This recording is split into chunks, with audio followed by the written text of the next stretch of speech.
one. We've got Dr. Chichi in the house, a mental health wellness coach, family nurse practitioner. She is here for that discussion. It is great to have you, Dr. Chichi. Thank you so much. Thank you guys for having me. You're welcome. Now, you see, the economy, maybe it's a global economy, not just a Nigerian economy, but then it is quite peculiar when it comes to the Nigerian economy. There are a lot of things that are unique to us, as it were. And look, I personally want to learn from this one. My mental health is in shatters because of this economy. How can I stay sane in such trying and challenging times? That's a great question. And again, thank you for having me.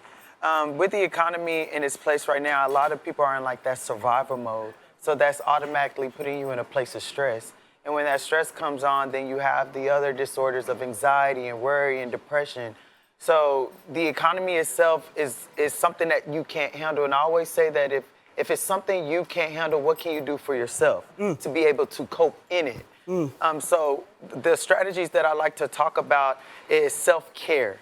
Because if you can take care of yourself, then you are able to not only just sustain, but thrive in the economy in itself. So being able to find out the things, first doing an inventory check within yourself to say, where am I? How is my mental health? And if it's not okay, to say, it's okay not to be okay. And I think in our culture, we're in a place where we are built to say, I have to just go through it.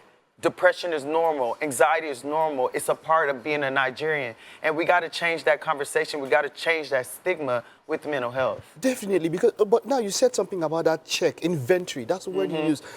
It's easy to check my temperature, and I know that there's a mark. But with mental health, it's kind of vague. Where do I know that this is, okay, I'm going over the top, I'm getting into that level? It's not as easy as it may seem. Are there any indices that one can use to know exactly where I need to be or where I am and how I can move to where I want to be? That was actually good, because physically, if you break your bones, we can see your bones is broken. But with mental health, because it's internal, no one knows but you. And so what I would say is first knowing yourself so that you can have that marker of what spectrum am I at when it comes to mental wellness. I like to use that word mental wellness because when you say mental health, especially as Nigerians, we first think psychiatric hospital or asylum, but it's not that. It's just saying how well am I. So for instance, when you make the example, it's like physical health. There's no bad stigma of talking about physical health, your BP and all of that. So when it comes to your mental wellness, it's saying that on my normal day, how am I? When you start to hit in a place of like burnout, that means you working every day no longer feels fun. I no longer enjoy the things I love to do. I no longer love spending time with my family or kids. And then even when it comes to your appetite, now you're eating more or eating less. Isolation, I don't want to be around anybody anymore. I like to be in a dark room. Or if you think about aggression and irritability, now I'm snapping on people. And you're like, but I don't feel like myself. I'm sorry. The situation did not fit how you reacted. So those different things like that starts to tell you, okay, something is going on. And if we can hit that marker right there, it's like, okay, now I know something is not all right. Yeah. So just give me practical steps. You've mentioned quite a number of things that Innovos can identify with. Practical steps. How do I get out of this scenario? I'm now used to staying back at home. I don't want to see people. I'm snapping at people. I don't enjoy work. Practical steps. How do we get out of it? First, recognizing that it's okay to seek help. Okay. Right? So step one is seeking help. Speaking to someone. A lot of people keep it closed in and then it blows up. Speaking to someone. Does it have to be anyone, or does the person have to be someone who knows what they're doing, a certified therapist or something? Or can it be anyone? Can it be a friend, a family member? It can be anyone, but you have to know that they may be biased. And a lot of people don't want to talk to just anybody or talk to family because they're in fear of feeling shame or guilt for how they're feeling. And some people don't believe in mental health like that, so they'll be like, you're just okay. You're just being lazy, or you're not being strong. So I would say to find somebody that may be certified in that, such as a therapist, because they know how to actually help you get out of it. And then hopefully the things start to change in Nigeria where it comes to HIPAA laws, because from my research and learning and talking to people, people are afraid to talk about their feelings because they think that it'll come back on them. Yes. And so if we get in a place of confidentiality, it's like I can express myself without the fear of this coming back at me and harming me later. Being used against me and all of that. So we talk. After talk, are there any actions we can take? So diet and nutrition, working out is very important because that naturally increases your endorphins.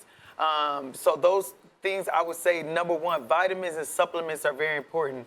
I know a lot of people are afraid of medication, and I do medication management, so I do give out medication.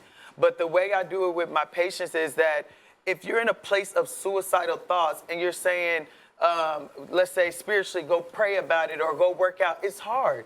I can't even get up in the morning, but you're telling me to go do these things. So medication may be needed. So I start them off on medication, get them to a place where they're able to take care of themselves. I pull the medication away, but I put in supplements and vitamins that mimics the medication. I love something you said, pulling the medication away.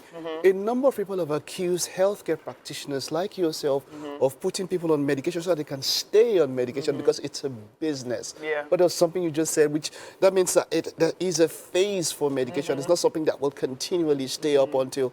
It I like depends that. on the disorder. Okay, it depends. And they are right. There are some, unfortunately, some doctors that are out there that will give you benzodiazepines like Xanax and Klonopin that will keep you on that medication because it is financial. It's big pharma. But with me, I'm different because I don't want my patients to stay on medication for life. Heal people, heal people. So if I'm able to heal them, then they'll go out and heal somebody else. And that's how we fix this epidemic in mental health worldwide. Wonderful. Yeah. This conversation will be available on YouTube, so people can go back because this is a reference material. Thank you so much for giving us so much. I wish we had more time. It's been enlightening talking to you, Dr. Chichi. Awesome. Thank you so much for having me. It's been a pleasure. All right. All right. Okay, that's it. Hope you're able to pick one or two things, or maybe even more from that conversation. The economy is not looking too good, but hey, come on, you can take care of yourself. And like Dr. Chichi said, thrive. Now that's it on our discussion this morning. We'll take a time and I'll stay with us. We'll be back in a jiffy.